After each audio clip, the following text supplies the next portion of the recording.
बिस्मिल्लाहिर्रहमानिर्रहीम। नाजरीन, इस हफ्ते एक बड़ा ही अनफॉर्चुनेट वाक़या हुआ है। कराची में टेररिस्ट ने, दहशतगर्दों ने चाइनीज़ नेशनल पे हमला किया, जिसमें 2 चाइनी बाशिंदे अपनी जान गंवा बैठे। ये बड़ा अनफॉर्चुनेट है क्योंकि ये जो चाइनीज़ थे, जो पाकिस्तान में एनर्जी के प्रोजेक्ट्स पे काम कर रहे थे, ये पाकिस्तान में सीपैक रिलेटेड प्रोजेक्ट्स पे काम कर रहे थे। आप जानते हैं कि इन्हीं कंपनीज़ ने, जब पाकिस्तान में बहुत ज़्यादा एनर्जी की डेफिशिएंसी थी, इन्हीं कंपनी ने आगे पाकिस्तान में इन्वेस्टमेंट की थी और पाकिस्तान के एनर्जी के मसाइल को हल करने में हेल्प आउट किया था। मगर हम इस इवेंट को अकेले करके नहीं देख सकते, आइसोलेशन में नहीं देख सकते।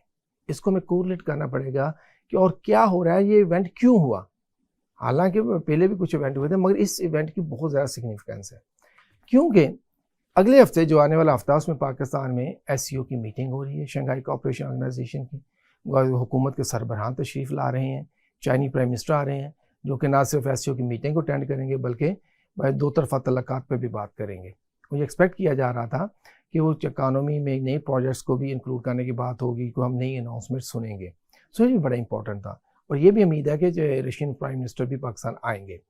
इसके अलावा इस हफ्ते अगर हम देखें तो सऊदीया के जो कि इन्वेस्ट सरमायाकारी के वजीर थे, वो पाकिस्तान आए हुए थे, अभी आए हुए हैं। तो उन्होंने जो बात की है पाकिस्तान में, अभी जो खबरें आ रही हैं कि $2 बिलियन के एग्रीमेंट्स पे साइन हो जाए, MOUs नहीं, एग्रीमेंट्स पे बात हुई है, वो शायद साइन हो जाए इसी विजिट के दौरान। इस तरह की जो है हो रहा है, तो इसका मतलब है कि पाकिस्तान अगले हफ्ते में, और बल्कि इसी हफ्ते से ही, इंपॉर्टेंट एक्टिविटीज़ का मरकज़ बना हुआ है। इसको उन्होंने, टेररिस्ट ने चूज़ किया कि इसको सबोटाज किया जाए।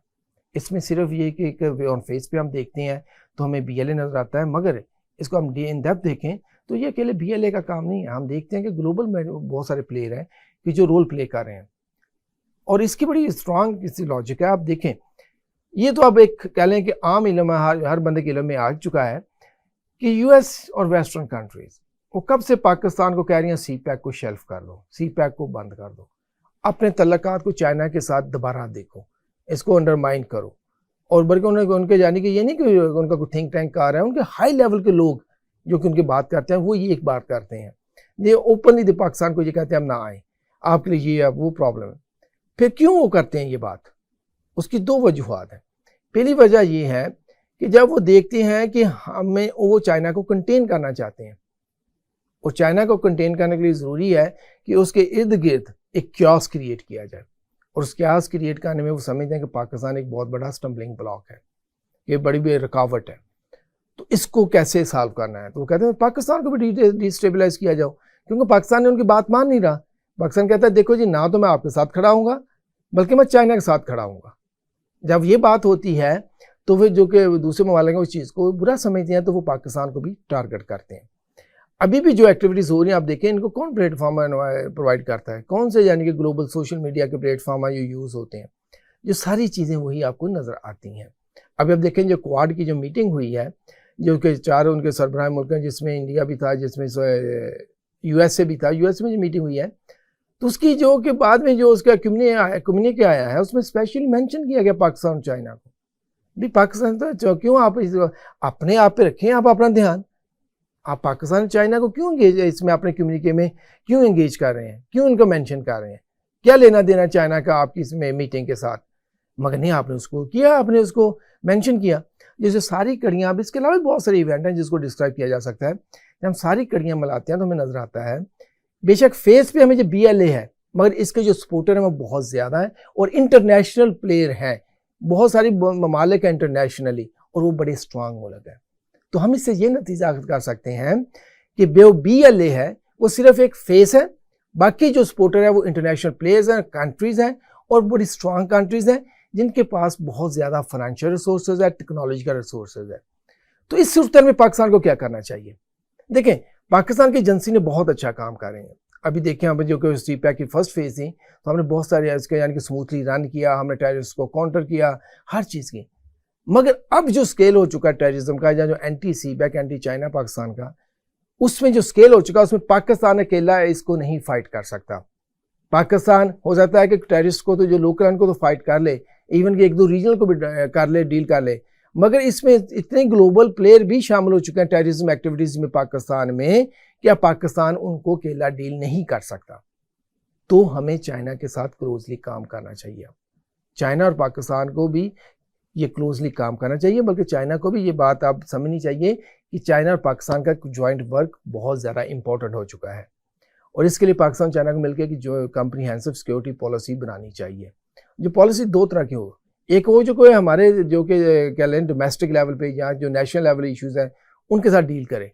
मतलब जो अभी टेररिज्म हो रही है, इसको हम काउंटर करने का एक बेहतरीन तरीका ये होगा कि हम अपना इंफॉर्मेशन का नेटवर्क बढ़ाएं और इसके लिए ये हो सकता है कि पाकिस्तान और चाइना मिलके अपनी इंटेलिजेंस एजेंसी का एक नेटवर्क क्रिएट करें कि जो इंफॉर्मेशन कलेक्ट करें, डेटा प्रोसेसिंग करें और पॉलिसी ब्रीफ्स बनाएं और गवर्नमेंट को सजेस्ट करें।